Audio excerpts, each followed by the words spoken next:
अस्सलाम वालेकुम व्यूवर्स। अज असांजो हिकिड़ो नंढड़ो स्टूडेंट आहे जंहिं हिकिड़ो नंढड़ो प्रोजेक्ट तैयार कयो आहे।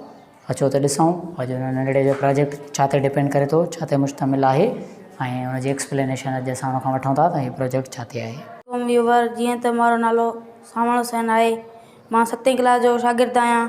अॼु मूंखे सर तां हिकिड़ो प्रोजेक्ट ॾिनो आहे जेको गैर ख़ालिस पाणी खे ख़ालिस बणाइण जे लाइ। अचो त अॼु असां उहो एक्सपेरिमेंट करे ॾिसूं। जीअं त असां हिकिड़ो नंढो बोतल खयो आहे जंहिंखे कटियो आहे, उनखे उनजे मथां हिकिड़ो कप विझंदासीं।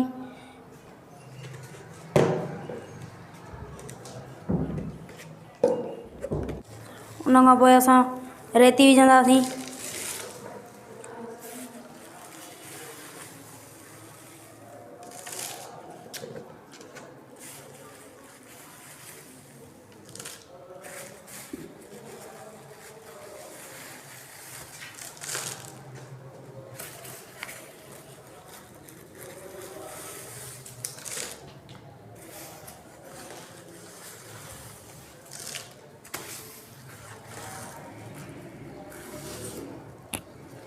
उन खां पोइ असां वारी विझंदासीं।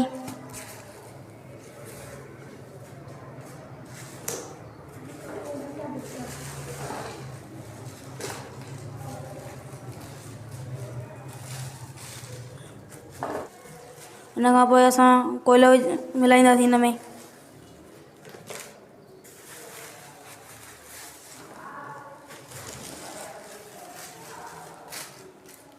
इन खां पोइ नंढा पत्थर।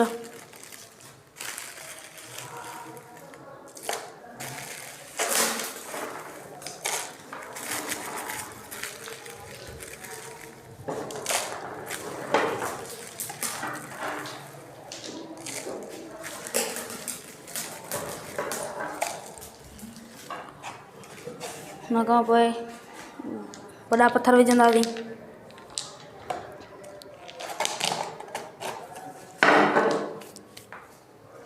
इन खां पोइ असां गंदो पाणी विझंदासीं।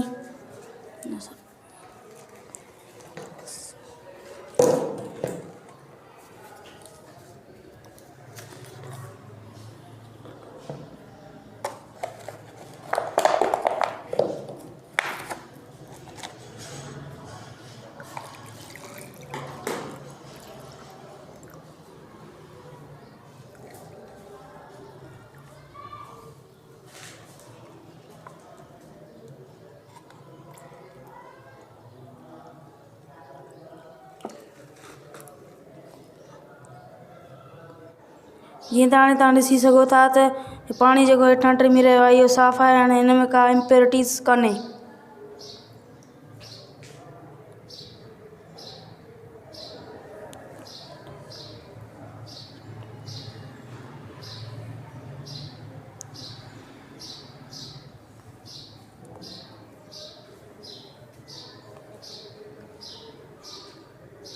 अच्छा पुट, छा तव्हां इहो ॿुधाए सघो था त हीउ जेको पाणी तव्हां साफ़ु कयो पिया, छा इहो पीअण जे लाइक़ु आहे? छा हिनखे असां पी सघूं था? न सर, इहो पीअण जे लाइक़ु न आहे, बल्कि हिन में जे इम्प्योरिटीज़ त ख़तमु थी चुकियूं आहिनि। जेके बैक्टीरिया ऐं जेके ॿियूं शयूं आहिनि उहे ख़तमु अञा न आहिनि थियूं।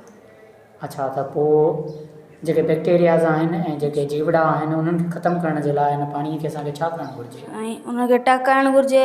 10-15 मिंट उनखे टहिकाइणु घुरिजे, तंहिंजे करे उहे तॾहिं उहे बैक्टीरिया या जीवड़ा उहे वञी मरंदा। थैंक यू वेरी मच पुट। सर